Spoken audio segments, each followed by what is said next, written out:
जो बात करूंगा मैं बड़ी गहरी बात करूंगा और देश के राजनीतिक हालातों पर चर्चा करूंगा। इसके साथ साथ इस समय हाल फिलहाल जो कुछ हो रहा है, चाहे वो पेंशन की बात हो, चाहे वो मज़दूरों की बात हो, चाहे वो महिला रिजर्वेशन बिल की बात हो, तीनों मुद्दों पर बात करूंगा और बड़ी गहराई से बात करूंगा और फिर देखूंगा कि देश कहाँ जा रहा है।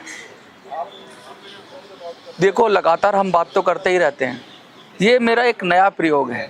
आपको बहुत सारे वीडियोस मिलेंगे जो लगभग आपको बहुत सारी इन्फॉर्मेशन से भर देते हैं वीडियोस को, बहुत सारी एडिटिंग से भर देते हैं वीडियो को, लेकिन उसकी सोच क्या है वो पता नहीं लगती आपको। वो या तो किसी सोच को और अन्य सोच को, जो कोई आइडियोलॉजी है उसको आके पानी देते हैं, खाद पानी देते हैं, उसको बताते रहते हैं, या पक्ष की बात रखते हैं या विपक्ष की बात रखते हैं। पक्ष और विपक्ष से परे मैं एक ऐसी बात रखूंगा जो शायद आपको पसंद आए, और आपको पसंद आएगी तो ज़रूर कमेंट में बताइए कि आपको ये बात अच्छी लगी। और फिर मैं इसको जो सामायिक विषय हैं उन पर भी मैं बात करूंगा और उससे कैसे हमारा आपका जीवन का सरोकार है, इस विषय पे बात करेंगे। देखिए, पेंशन पर EPS 95 पेंशनर के लिए मैं लगातार बात करता ही रहता हूं। अभी हाल फिलहाल में मैंने एक वीडियो डाली थी जिसमें मैंने अपील की थी कि अब आपको इन सब पॉलिटिकल सिस्टम से, पॉलिटिकल पार्टियों से डिटैच होना है, और इसलिए मैंने उनको कहा था कि आप नोटा पे जाएं, वो आपका संवैधानिक अधिकार है वोट देना, और वोट दीजिए और अपनी असहमति दिखाइए, विरोध मत दिखाइए, असहमति दिखाइए कि आपको जितने मुद्दे देश में चल रहे हैं इनसे कोई सरोकार नहीं है, क्योंकि ये जनता के मुद्दे हैं ही नहीं।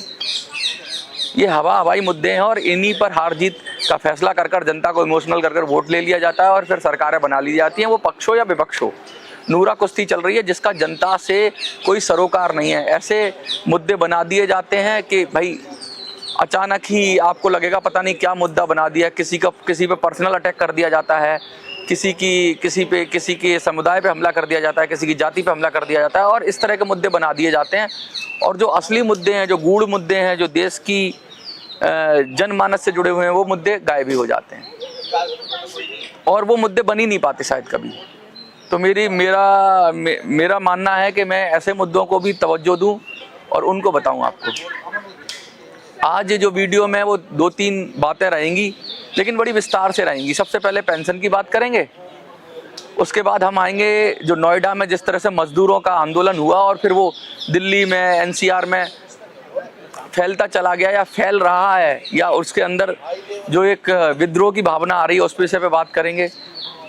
और अंत में हम करेंगे कि जो महिला रिजर्वेशन बिल है उसका क्या सरोकार है हमारे और आपके जीवन में, क्या क्रांति लाएगा वो। ये तो बहुत नेता दावे कर रहे हैं, कांग्रेस भी दावे कर रही है, बीजेपी भी दावे कर रही है कि भाई उसको बिल को पास हो जाने से ये हो जाएगा, वो हो जाएगा। मोदी जी तो कह रहे हैं कि मैं क्रेडिट भी नहीं लूँगा, वो कांग्रेस क्रेडिट ले ले। तो ये जो चल रहा है, क्या सचमुच इससे कुछ जनता का भला होने वाला है, या फिर ये भी एक प्रोपेगेंडा है जो कि अपनी छवि चमकाने का, किसी वर्ग का हितैषी बनने का, और उससे उस वर्ग का भला होगा नहीं होगा, ये मैं आपसे बात करूंगा। तो चलिए विधिवत शुरू करते हैं। सबसे पहले पेंशन की बात कर लेते हैं। पेंशनर्स, मैं बार बार कह रहा हूं आपसे, इस देश में वोट बैंक की कीमत है। अगर आप वोट बैंक नहीं हो तो आपको कोई वैल्यू नहीं है, कोई पॉलिटिकल पार्टी वैल्यू नहीं देगी। और फिर से आपको याद दिला रहा हूं कि 2 चरणों में चुनाव है और बहुत सारे लोग मुझे बंगाल से देख रहे हैं, बहुत सारे लोग मुझे तमिलनाडु से देख रहे हैं। उन सब से कहना चाहूँगा, अपने मत का प्रयोग करें और अपने विवेक से प्रयोग करें और इमोशंस में ना प्रयोग करें। और जो आपको चाहिए सचमुच जीवन में, उसी के लिए वो मत दें। जो मुद्दा आपको रिलेवेंट लगता है उसी पर वोट दें। और ये जो नेता लोग कह रहे हैं ना कि ये 3 दिन का जो सत्र चला है, विशेष सत्र, इसमें कुछ आपके लिए कुछ हो जाएगा, तो इसमें इस सत्र में आपके लिए कुछ नहीं होगा। ये नेता वैसे ही आपको सब्जी बाग दिखाए रहते हैं, वैसे ही अपनी ढपली अपना राग बजाए रहते हैं। कुछ नहीं होने वाला है। जब तक कि आपका मुद्दा वोट बैंक के रूप में आप लोग उसको दिखाएंगे नहीं, तब तक आपका कुछ नहीं होगा। तो पेंशनर से तो बस मैं इतनी ही बात करना चाहूँगा। लेकिन अब जो मेन मुद्दा है, जो मुझे लगता है जिस पर मुझे बात करनी चाहिए थी, और मैं आज उस पर खुलकर बात करूँगा, मैं बात करूँगा नोएडा पर। नोएडा में किस तरीके से अचानक, लोग कह रहे हैं अचानक, सड़कों पर हजारों की संख्या में मजदूर निकल आए, तोड़फोड़ हो गई, गाड़ियां तोड़ दी, शीशे तोड़ दिए और एक अराजकता की स्थिति हो गई। तो इसके लिए जिम्मेदार कौन था? और फिर पुलिसिया कार्रवाई जो हुई, आपने देखा किस तरीके से नोएडा पुलिस ने महिलाओं को पकड़ पकड़ कर और घसीट घसीट कर मारा है। ये क्या किसी मर्द की निशानी है? ये क्या किसी बहादुर पुलिस वाले की निशानी है?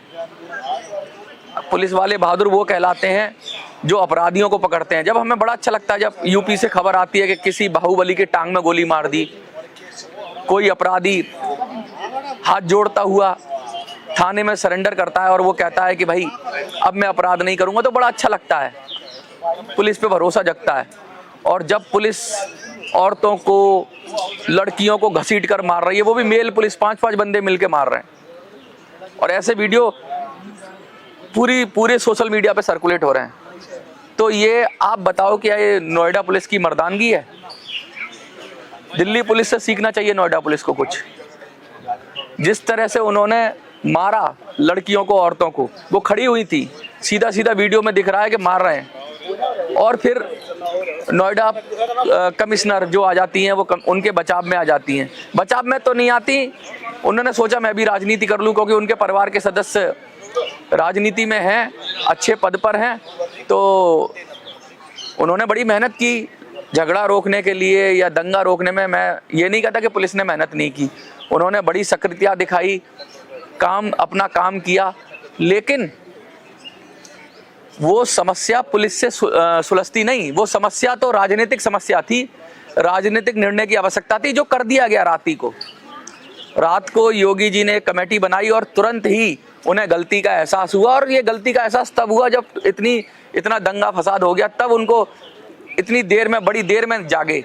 लेकिन चलो जागे तो सही, तो राजनीतिक समाधान हो गया था। राजनीतिक समाधान की ही जरूरत थी कि भाई मजदूरों का 10,000 रुपये में गुजारा नहीं हो सकता। मैं कहना चाहता हूं नोएडा पुलिस से कि अगर आपके एक सब इंस्पेक्टर को 3 दिन में जितना पैसा मिलता होगा, 4,000 का पे स्केल हो, 4,500 का पे स्केल हो, 3 दिन में जितना पैसा मिलता है उतना पैसा उस मजदूर को पूरे महीने में मिलता है। और आप कोई स्पेशल काम नहीं करते हो, वो भी पूरी मेहनत से काम करता है। तो समाज के अंदर इतना अंतर होना ठीक नहीं है। सबसे निचले पायदान पर जो सरकारी नौकरी में है वो भी इतना पैसा कमा रहा है कि वो 5 से 7 गुना पैसा ले रहा है एक उसी काम के लिए जो कि बाहर कोई कर रहा हो, चाहे वो चौकीदारी का कर रहा हो, चाहे कर रहा हो। तो इतना अंतर है। चलो ठीक है, आपको नौकरी लग गई, ये लग गया, लेकिन आपको कम से कम इतनी दया भावना तो रखनी चाहिए कि एक आदमी 10,000 में कैसे जिंदगी चलाएगा, कुछ उसका आने जाने का कन्विंस भी होगा। तो ये सरकार, मैं ये नहीं कर रहा कि पुलिस का काम है, ये सरकार का काम है। सरकार ने शायद उसमें सुधार किया। और ये उद्योगपति तो लूटने के लिए, अगर इनका बस चले, इनको खुला छोड़ दिया जाए तो मजदूरों को लूट के खा जाएं। इनको तो प्रॉफिट, इनका तो मेन मोटिव प्रॉफिट है। ये प्रॉफिट बनेगा तो काम करेंगे, प्रॉफिट नहीं होगा तो नहीं करेंगे काम। लेकिन सरकार को तो बीच की स्थिति बनानी है ना। लेकिन मुझे बड़ी दुख तब हुआ, मैं इस सबको नहीं कह रहा, सारी नोएडा पुलिस को नहीं कह रहा, जिन लोगों ने ये बदमाशी करी, जिन पुलिस वालों ने मजदूरों को बुरी तरह से मारा, घसीट कर मारा, पत्रकारों को मारा, ये क्या खुन्नस निकाल रहे थे तुम? अरे भाई, ये मर्द की निशानी नहीं है, ये नामर्द की निशानी है। और फिर कमिश्नर उनके बचाव में आ जाती हैं। उनके बचाव के लिए उन्होंने नई कहानी गढ़ दी कि भाई पाकिस्तान से हिंसा उकसाई जा रही थी, 2 हैंडल उठा लाए। वो कल को प्रेस कॉन्फ्रेंस कर रहे हैं कि ये हैंडल है। अरे भैया, पाकिस्तान तो करेगा ही करेगा जो करना है। पाकिस्तान तो मिस इन्फॉर्मेशन फैलाएगा, उसमें आपने क्या नया बताया। लेकिन जो मेन रीजन था, जो कहते हैं ना, जिसकी वजह से हिंसा भड़की, वो तो बड़ा जेन्युइन था ना। इतना कम 10,000 रुपये में, और उसका समाधान हो गया। तो अब आपको राजनीति करनी है तो कमिश्नर पद से रिटायर हो जाओ, चुनाव लड़ लो, किसी पार्टी में शामिल हो जाओ और करो राजनीति। पाकिस्तान बहुत लोग खेलते हैं यहाँ पर। पाकिस्तान खेलने से बेहतर था आप ये देखें कि जिस पुलिस वालों ने अच्छा काम किया उन्हें रिवार्ड करें, और जिन्होंने बदमाशी करी, जिन्होंने महिलाओं को पीटा, उनके खिलाफ कार्रवाई करें। इतनी सी बात है, यही काम है पुलिस का, इससे ज़्यादा कर भी नहीं सकती पुलिस। ज़्यादा दिक्कत हो जाती है तो फिर फौज बुलाई जाती है, पुलिस के बस से बाहर हो जाता है, फौज बुलाई जाती है, और फौज भी सरेंडर कर देती है जब जनता खड़ी हो जाती है। तो जनता को इतना तंग ना करें कि फिर आपको भी टाटा बाय बाय बोलना पड़े। आपको पद पे बिठाया है, ठीक है बैठें, लेकिन अगर आपको राजनीति करनी है तो अब इस पद को छोड़ें, कमिश्नर के पद को छोड़ें और जाकर कहीं राजनीति करें। जो पाकिस्तान खेल रहे हैं ना, तो पाकिस्तान बहुत नेता आते हैं खेलते हैं। योगी जी खुद नहीं कह रहे कि पाकिस्तान और ये सब शब्द, अगर उन्हें कहना होता कुछ तो आपको क्या डर लग रहा है कि आपकी कुर्सी पे कहीं खतरा आने वाला है, कहीं पता चले ऊपर से। और भाई मैं तो ये भी कह रहा हूँ, आपकी गलती भी नहीं है कि आपकी वजह से तो नहीं मजदूर परेशान थे, पुलिस का उसमें कोई लेना देना ही नहीं है। जब पुलिस का लेना देना नहीं है तो आप चुपचाप से, आपने जो अच्छा किया, दंगा कंट्रोल किया, अच्छी बात है, और जिन लोगों ने अच्छा काम किया पुलिस ने वो अच्छा ठीक है, और जिन्होंने गड़बड़ किया उनके ऊपर करिए, और ज़्यादा राजनीति मत करिए, क्योंकि लोगों की सेंटीमेंट से जुड़ा हुआ है, कहीं ये ना हो कि आपके खिलाफ भी लोग बोलने लगे। तो आप ज़्यादा पाकिस्तान मत खेलिए, मेरी आपसे यही गुजारिश है, सिर्फ कमिश्नर से। और सीखना हो कैसे दंगा कंट्रोल करते हैं तो दिल्ली पुलिस से सीख लो। उत्तम नगर में किस तरह से कंट्रोल किया, उत्तम नगर में कितने बुरे हालात हो सकते थे, लेकिन किया ना कंट्रोल। ऐसा तो नहीं है किसी को उठा के भुस की तरह किसी गाड़ी में ठूस दिया, किसी को उल्टा करके फेंक रहे हैं, किसी पे लठ चला रहे हैं। तो अगर पुलिस वालों की, नोएडा यूपी पुलिस वालों की फ्रस्ट्रेशन है तो जनता पे उतारेंगे क्या, लड़कियों को पकड़ के मारेंगे क्या? और इसमें बदनामी किसकी हो रही है? इसमें बदनामी सरकार की हो रही है। इसलिए समझ जाएं और हद में रहें अपनी, क्योंकि जनता मालिक है, आप सब नौकर हो, ये सत्य है। और जनता में आप भी आते हो, लेकिन आप ड्यूटी से बंधे हो तो ड्यूटी का पालन करें। अच्छा, अब दूसरी बात करते हैं हम लोग। इसके बाद हम बात करेंगे जो नारी वंदन अधिनियम जो संसद में लाया जा रहा है कि उससे कितना भला होगा देश का, इस पर भी बात करेंगे साहब। और इस पर भी बात करेंगे कि किस तरीके से परिसीमन की बात हो रही है, कि परिसीमन हो जाएगा, 800 कुछ सीटें हो जाएंगी, पहले 850 बोला, फिर 816 बोला, 815 बोला। ये सब चीज़ें बातें आ रही हैं कि भाई उससे क्या फ़र्क पड़ेगा देश के अंदर। कुछ लोग कह रहे हैं अच्छा है, कुछ लोग बुरा कह रहे हैं। अब राजनीति हो रही है इस पर, और ये पोर्ट्रे किया जा रहा है, ये दिखाया जा रहा है कि बड़े महिलाओं के लिए बड़ा कदम है। आज़ादी के 75 साल बाद, 76 साल बाद, 77 साल लगभग होने को आए हैं, तब तक महिलाओं को उनका हक नहीं मिला, और अब ये हक दे देंगे नेता। मोदी जी ने भी हक दे दिया, कांग्रेस भी कह रही है, हमने बात उठाई थी, और ये कांग्रेस ही थी जिसके टाइम में ये बिल फाड़ा गया था। ये बीजेपी थी जिसके टाइम में पास नहीं हो पाया, और ये वो संयुक्त मोर्चा था जहां मुलायम सिंह और ये सब, इन्होंने भी महिला आरक्षण बिल फाड़ा था। तो महिला आरक्षण के बिल की बात कर रहे हैं तो मैं सबसे पहले बाबा साहब की बात करूंगा। बाबा साहब ने क्या कहा था? बाबा साहब जानते थे कि लीडरशिप को किसी रिजर्वेशन की जरूरत नहीं है, और रिजर्वेशन से कोई लीडरशिप आती भी नहीं है। इसीलिए उन्होंने पॉलिटिकल रिजर्वेशन की जब बात की थी तो सिर्फ 10 सालों के लिए कहा था। तो कम से कम उन्हीं से सीख लेते मोदी जी।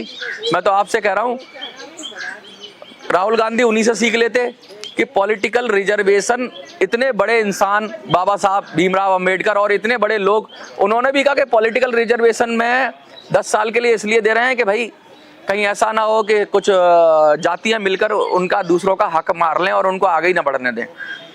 इसलिए पॉलिटिकल रिजर्वेशन 10 साल के लिए दिया गया था। आज ये कह रहे हैं कि 33% हम महिलाओं को देंगे। सबसे पहले तो अभी जो महिलाएं आ रही हैं संसद में, वो कौन महिलाएं हैं? वो मजबूत महिलाएं हैं, वो सचमुच लीडर हैं। आप मायावती की बात करो, अपने दम पर आई ना। आप इंदिरा गांधी की बात करो, एक बार परिवार के वजह से आ गई होंगी, लेकिन दूसरी बार अपनी तरफ से जीती ना, अपनी ताकत से जीती ना। आप किसी और, सुषमा स्वराज की बात कर लो, कोई विरासत तो थी नहीं, अपने दम पर आई ना।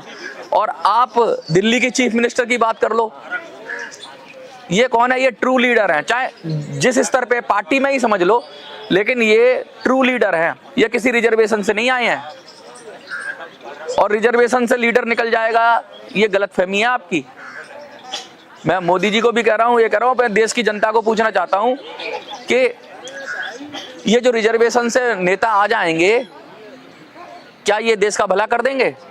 किसी गांव के अंदर अगर किसी प्रधानी में महिला को आरक्षित कर देते हैं सीट, तो कौन खड़ा होता है? पति। आपने वो देखिए पंचायत सीरीज, पति खड़ा रहता है और पत्नी को विधायक वो बना देता है, आगे नॉमिनेशन भर देता है, सारा काम तो वो पति ही कर रहा है। तो भैया ऐसी महिला लाने से क्या फायदा जो पति की गुलाम हो, और ऐसे नेता को भी लाने से क्या फायदा जो पार्टी का गुलाम हो? तो गुलामी का स्तर, और ऐसी पार्टी को भी क्या लाना जो उद्योगपतियों की गुलाम हो? हमें तो ये कहा जाता है कि भाई अदानी अंबानी मिलके पार्टियों को कंट्रोल करते हैं, वो कांग्रेस हो बीजेपी हो सबको फंड देते हैं, और वो जो कांग्रेस बीजेपी के जो कहते हैं वो टॉप की लीडरशिप है, वो सबको गुलाम बना के रखती है। एमपीज को व्हिप जारी कर देती है, जो चाहे वोट करे, अगर हमारे इस तरह से वोट नहीं किया तो तुम्हारी कोई आज़ादी नहीं है। राघव चड्ढा का मामला देखा ना, आम आदमी पार्टी में कैसे निकाल के फेंक दिया अगर पार्टी की बात नहीं मानेंगे। तो जो बड़े लीडर हैं वो उद्योगपतियों के गुलाम, और जिनको हम सांसद कहते हैं वो पार्टियों के गुलाम। और अब ये जो महिला सांसद आएंगी, क्या भरोसा है कि अब पतियों की गुलाम नहीं होंगी, क्योंकि पति लड़ रहा होगा उस लोकसभा से, और फिर अगर हो गई महिला सीट तो पत्नी को खड़ा कर देगा और फिर पीछे से चलाएगा अपना शासन। तो रिजर्वेशन से क्या नेता मिलेगा आपको? रिजर्वेशन से नेता नहीं मिल सकता, बाबा साहब की बात ही समझ लो। रिजर्वेशन से नौकरी में करो रिजर्वेशन, कोई बात नहीं है, लेकिन यहाँ लीडरशिप की बात है ना, लीडरशिप मोहताज नहीं होती। अगर आप कहो कि इस देश के अंदर दुकानदार हैं सारे, अब हम 30% दुकानदार महिला करेंगे तो हो जाएगा क्या? हम अच्छे समोसे वाले बनाने वाले हैं दिल्ली के अंदर, तो हम महिला बनाएंगे। जो लीडरशिप है वो आपके बस की नहीं है बनाना। लीडरशिप तो गॉड गिफ्टेड होता है, और उससे थोड़ा बहुत तराश सकते हो, थोड़ा बहुत उसको सपोर्ट कर सकते हो, लेकिन आप चाहो कि मैं 30% 33% करके और महिलाएं लीडर निकल जाएंगी, लीडर नहीं निकलेंगी, गुलाम निकलेंगी, और वो भी दोयम दर्जे की गुलाम। एक तो वो गुलाम होते हैं जो पार्टी के गुलाम होते हैं, पार्टी के गुलाम उनका पति होगा और उसकी भी गुलाम वो महिला होगी। जो जैसे कि आपको देखा ही आजकल पंचायत के चुनाव में कभी कभी तो ऐसा भी होता है कि उनका बस नहीं चलता, वरना सिग्नेचर भी वही कर दें उनके पति। तो ये आपको समझना होगा, जो बाबा साहब ने कहा कि 10 साल का राजनीतिक रिजर्वेशन इसलिए दिया था कि भाई 10 साल उस समय बड़ी मुश्किल थी, लेकिन अब आप ये चाह रहे हो कि ये कर दो, और इससे कितनी महिलाओं का भला होगा, उन नेताओं का भला होगा। बस कितने संसद में अगर 800 850 सीटें होंगी तो 33% सीटें 200 से 300 के बीच में सीटें हो गई लगभग, तो 200 महिलाओं का भला कर दोगे आप। विधानसभा में चले जाओगे तो 2-4 हजार महिलाओं का भला कर दोगे, लेकिन जो आम महिला है उसके जीवन पे क्या फर्क पड़ेगा? इसके जो आप इतना हल्ला मचा रहे हो कि हमने ये नारी वंदन अधिनियम बिल पारित कर दिया, महिलाओं को रिप्रेजेंटेशन दे दी, उन 50-100 महिलाओं को रिप्रेजेंटेशन देने से क्या देश की महिलाओं को रिप्रेजेंटेशन मिल जाएगी? क्यों बेवकूफ बना रहे हो महिलाओं को?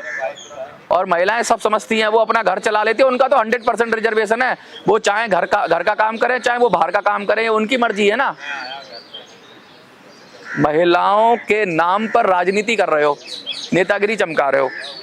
अच्छा, एक और बात कर लेते हैं, डीलिमिटेशन की बात हो रही है कि भाई डीलिमिटेशन कर देंगे और सीटें बढ़ा देंगे।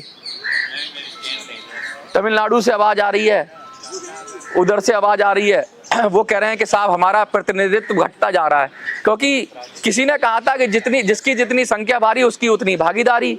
अब जिसकी जनसंख्या ज्यादा होगी उसको ज्यादा सीटें हो जाएंगी, जिसकी कम होगी उसको कम सीटें हो जाएंगी।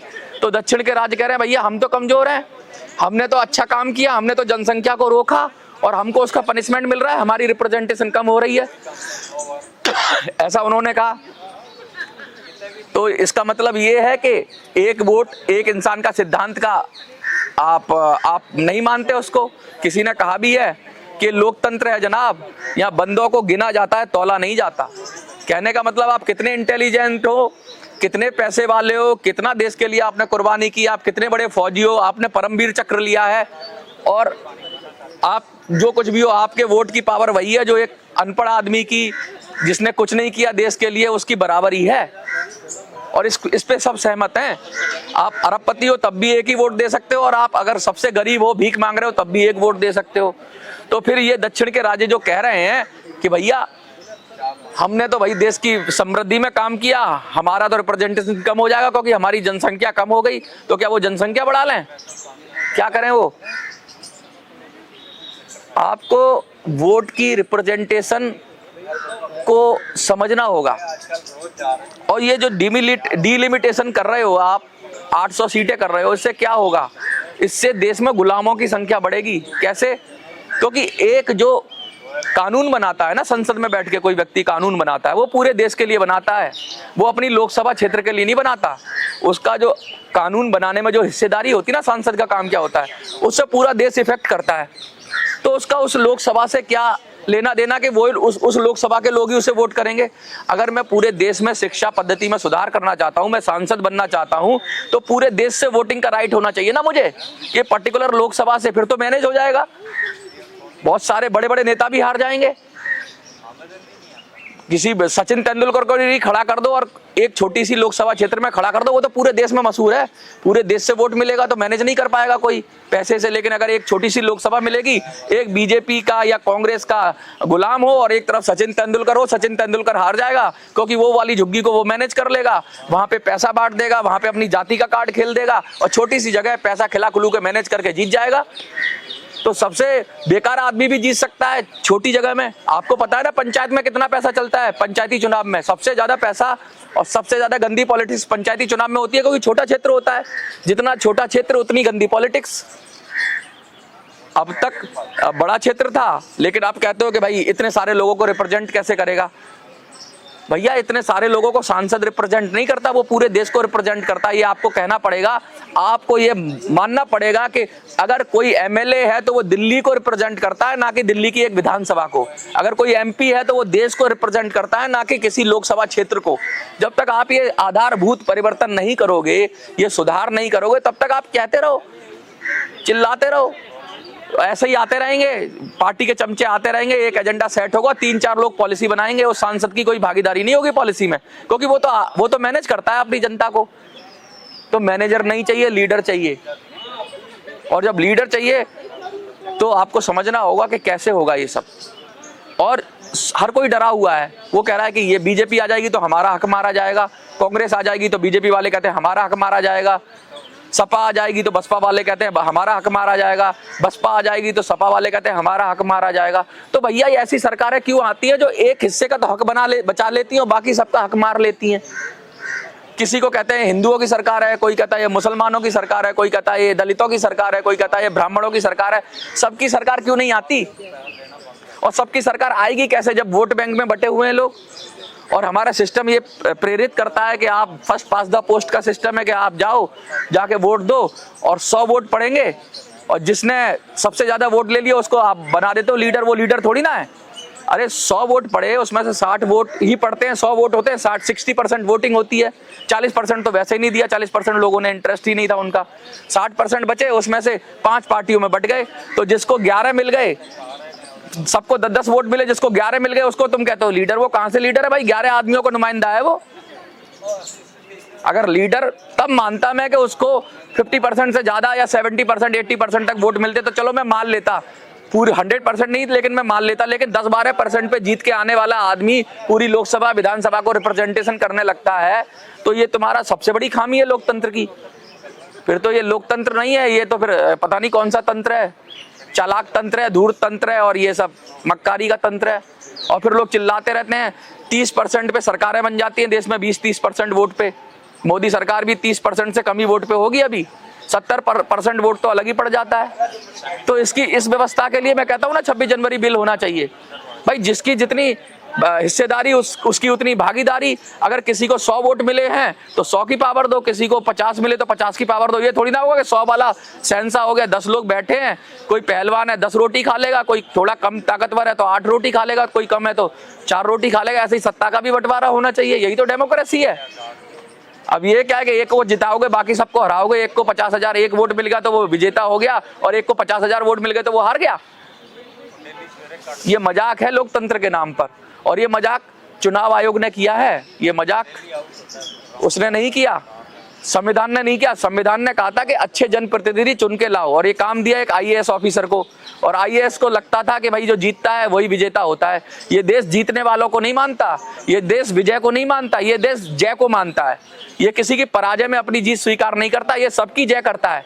तभी तो हम कहते हैं जय हिंद जय भारत, तभी तो हम कहते हैं भारत माता की जय। हम भारत माता की विजय नहीं कहते। ये देश जीतने वालों का देश नहीं है, ये जय करने वालों को, जयकार लगाने वालों का देश है। और जय में किसी की पराजय नहीं होती। एक पार्टी जीतती है तो दूसरे की हार क्यों करते हो? अरे एक को फर्स्ट बनाओ तो दूसरे को सेकंड बनाओ, तीसरे को थर्ड बनाओ।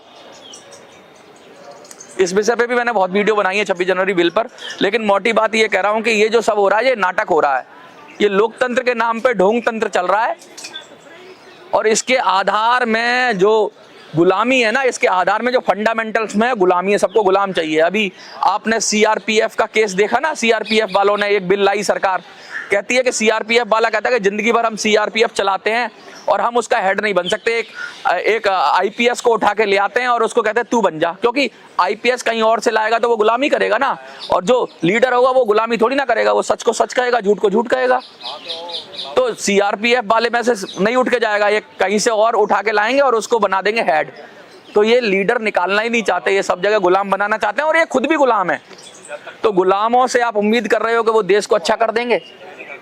इस देश को नेतृत्व की जरूरत है, इस देश को लीडर्स की जरूरत है और ये पूरी ताकत से लगे कि लीडरशिप को नाश कर दें, लीडरशिप को बेवकूफ बताएंगे, लीडरशिप को घमंडी बनाएंगे, लीडरशिप को आजकल दबंग भी कह देते हैं, लीडरशिप को बाहुबली भी कह देते हैं। ये जो थोड़ा सा लीडरशिप दिखाता है ना, जो इंडिपेंडेंट जीतने की ताकत रखता है, उसको बाहुबली बोल देंगे और मीडिया भी उसमें साथ में लग जाएगी। इस देश के अंदर अजीब सा नैरेटिव चलाया जा रहा है, लेकिन ये बड़ा फेक है। ये लगातार कोशिश में है कि लीडरशिप को दबा ले, लेकिन कोई एक छोटा सा आदमी निकलेगा और इनकी सारी मिट्टी में मिला देगा सारी औकात। क्योंकि इनको समझ में आना चाहिए कि सुधार करना पड़ेगा, इनको व्यवस्था में आधारभूत सुधार करना पड़ेगा। व्यवस्था को गुलामों से चलाने की जगह लीडरशिप से चलाने के लिए छोड़ना पड़ेगा, तभी ये देश उन्नति और प्रगति करेगा। गुलामों ने कभी देश का कल्याण नहीं किया, किसी देश का कल्याण नहीं किया। वो तो खुद ही गुलाम है, वो क्या कल्याण करेंगे? यहाँ का तो नेता डर जाता है, थोड़ी सी वोट बैंक अगर इधर उधर हिल गई तो डर जाता है, उसकी तो टॉयलेट निकल जाती है। वो तो चुपचाप सरेंडर कर देता है, वो क्या निर्णय लेगा? उसकी तो हिम्मत ही नहीं है सच को सच कहने की। उसे वोट बैंक का डर सताए रहता है, उसे कुर्सी का डर सताए रहता है। वो क्या बताएगा, वो क्या सुधार करेगा? बस इतना कहना चाहता हूँ आपको। वीडियो बहुत बड़ी हो जाएगी, लेकिन मुझे नहीं लगता कि अब इस पे और ज्यादा बात करनी चाहिए, इतना ही बहुत है। आपको क्या लगता है कमेंट में लिखिए।